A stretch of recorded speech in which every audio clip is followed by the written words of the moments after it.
for alive. Some of my humor, but oh well. Here, can you trade time for money? Is that the best thing to do? Most people do that, 96% of people trade time for money. And that is the worst thing you could trade. Because you can't make more time.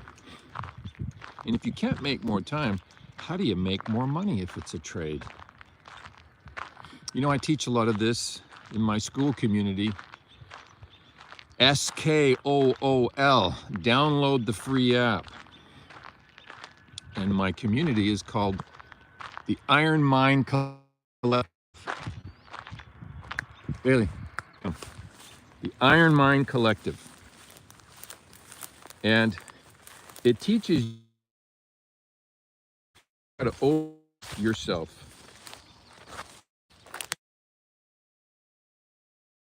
Programs.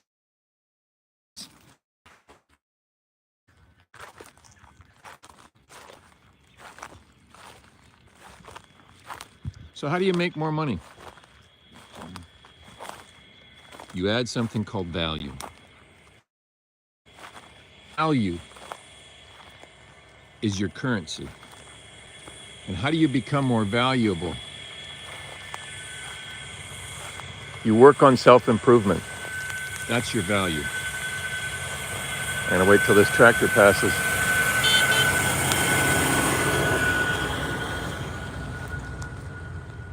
Self-improvement adds your value. You see, to be something, to have something you've never had before, you have to be somebody you've never been before. That's the hard thing. You have to go against your own mental programming. Because your programming has been set from when you're a child. You have to get out of that box that your environment showed you when you were growing up. All the habit patterns that you have, all of those things that you do every day, that's your paradigm. That's the way you believe, that's your program. And there's only one way to change it.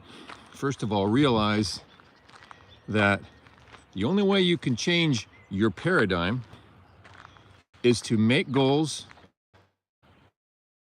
make them so big that you don't know how to achieve them. And these are big goals. Big, hairy, audacious goals. Jim Collins, the author, calls it a BHAG. And a BHAG is in your wildest imagination.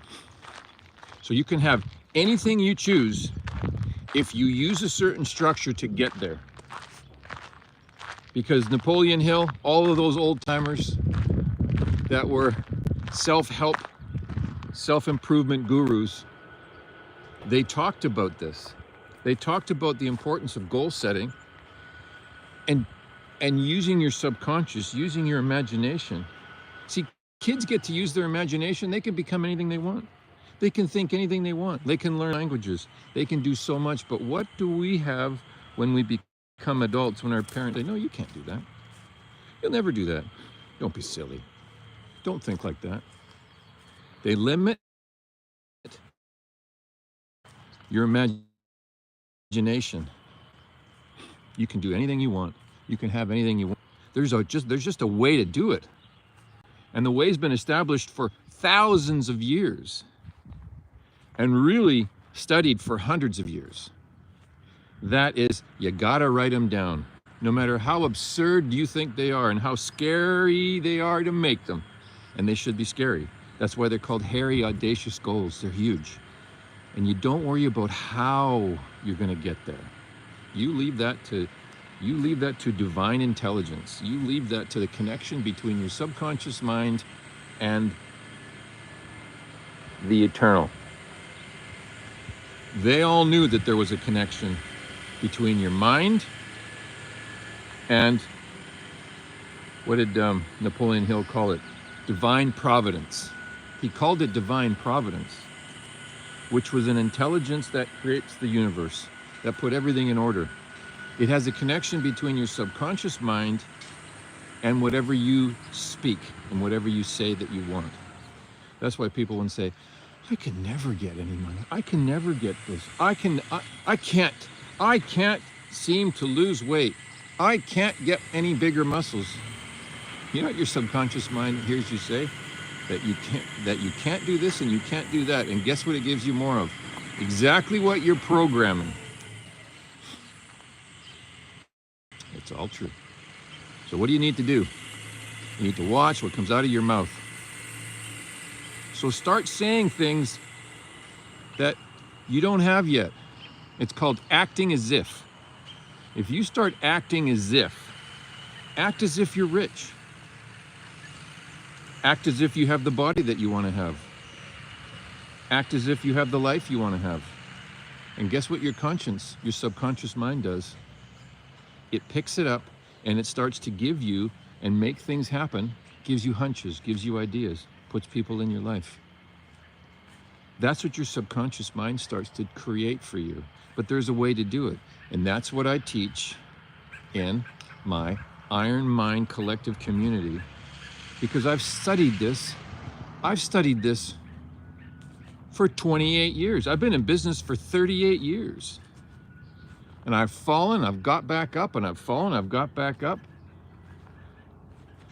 But the thing is, you keep getting back up, you keep overcoming. And who do you overcome? You overcome yourself, because your fight is always against yourself. So what do you got to be today? You just got to be better than you were yesterday. And these things are learned. Improvement. It'll be the best hour you ever